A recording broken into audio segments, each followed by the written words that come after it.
शेतकरी बंधू भगिनींसाठी जी घोषणा मुख्यमंत्री देवेंद्र फडणवीस साहेबांनी केली होती निवडणुकीच्या दरम्यान, आणि मुख्यमंत्री देवेंद्र फडणवीस साहेबांवरती महाराष्ट्रातल्या तमाम जनतेने विश्वास दाखवला आणि अभूतपूर्व असं यश विधानसभा, स्थानिक स्वराज्य संस्थांमध्ये भारतीय जनता पार्टीच्या पाठीशी मतदार बंधू भगिनी दाखवलं. आणि म्हणून वचनपूर्ती करण्याचं काम देवेंद्र फडणवीस साहेबांनी केलेलं आहे.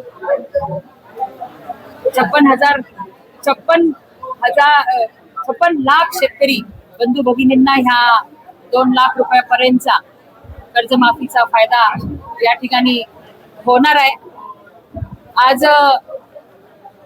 42,000 कोटी रुपयाची पुण्यश्लोक अहिल्यादेवी होळकर ही कर्जमुक्ती योजना मुख्यमंत्री महोदयांनी प्रत्यक्षात उतरवलेली आहे. काल आषाढी एकादशीच्या निमित्ताने मुख्यमंत्री महोदयांनी पहिल्या यादीतील पात्र शेतकरी लाभार्थ्यांना ह्या कर्जमुक्तीचे त्यांचे खाते हे कर्जचे नील झालेले आहे. त्याचबरोबर राज्यातील 48,000 कोटीची थकीत वीज बिल माफी शेतकरी बंधू भगिनींची 7.5 HP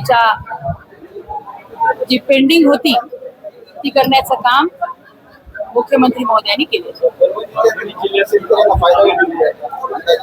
परभणी जिल्ह्यातील 1.5 लाखाच्या वरती शेतकऱ्यांच्या पात्र यादीत नावं आलेले आहेत. आणखी जशा याद्या येतील त्या पद्धतीने आपल्याला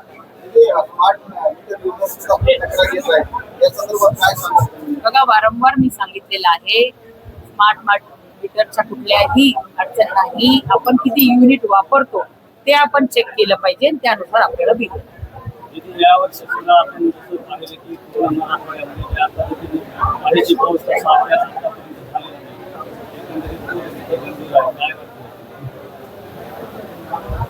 बघा, गंभीर परिस्थिती आहे, परंतु शेतकऱ्यांच्या पाठीशी ठामपणे आपलं सरकार उभं आहे. त्यामुळे ह्या परिस्थितीवरती सुद्धा आपण मात करू. शिक्षण मंत्र्यांचा राजीनामा द्यावा लागला, त्याचा प्रतिसाद महाराष्ट्रात नाही. हे बघा, खर तर शिक्षण मंत्र्यांनी स्वतःहून ज्या पद्धतीने विरोधक विद्यार्थ्यांना ढाल करून हा विषय दुसरीकडे घेऊन जात होते हे बघून स्वतःहून त्यांनी राजीनामा दिलेला आहे. परंतु जे विद्यार्थी मेहनत करतात, आज कालच मी माझ्या जिंतूरमध्ये 6 विद्यार्थ्यांना भेटले, ज्यांनी सांगितलं की पेपर लीक झाला म्हणून आम्ही खचून गेलो नाही, उलट त्याच्यामुळे आम्ही संधी समजली आणि जास्ती मार्क मिळवलेले आहेत. आज कौतुक करण्यासारखं आमच्या जिंतूर सारख्या तालुक्यामध्ये जिल्हा परिषदेमध्ये शिकणाऱ्या विद्यार्थ्यांनी पण 620, 622, 605, 617 असे मार्क्स मिळवलेले आहेत. आणि विद्यार्थ्यांना सुद्धा मला सांगायचंय की पंतप्रधान नरेंद्र मोदीजींच्या नेतृत्वामध्ये, मुख्यमंत्री देवेंद्र फडणवीस साहेबांच्या नेतृत्वामध्ये नेहमीच विद्यार्थ्यांचं हित हे बघितलं गेलंय. नवीन शिक्षा नीती आणलेली आहे. नीट ची परीक्षा देऊन जे डॉक्टर बनायचं स्वप्न आज लाखो विद्यार्थी बघत आहेत, ती 25 ते 30 लाख विद्यार्थी त्या परीक्षा देत असतात. परंतु मोदीजी पंतप्रधान होण्याच्या पूर्वी फक्त 56,000 जागा ह्या MBBSच्या आपल्या देशामध्ये होत्या. आणि मोदीजींच्या 2014 ते आज 2024 पर्यंत देशामध्ये 1,40,000 एवढ्या MBBSच्या सीट बनवण्याचं काम मोदीजींनी केले. 317 मेडिकल कॉलेजेस होते, आज 820 मेडिकल कॉलेज मोदीजींच्या नेतृत्वात या देशामध्ये झालेले. आणि म्हणून दुप्पट तिप्पट MBBSच्या जागा वाढवून डॉक्टर बनण्याचं स्वप्न पाहणाऱ्या विद्यार्थी आणि पालकांचं हिताचंच काम मोदीजींनी केलेलं आहे. आणि नेहमीच विद्यार्थ्यांच्या हिताच्यासाठी पंतप्रधान मोदीजी, देवेंद्र फडणवीस साहेब नेहमी कार्यरत आहेत.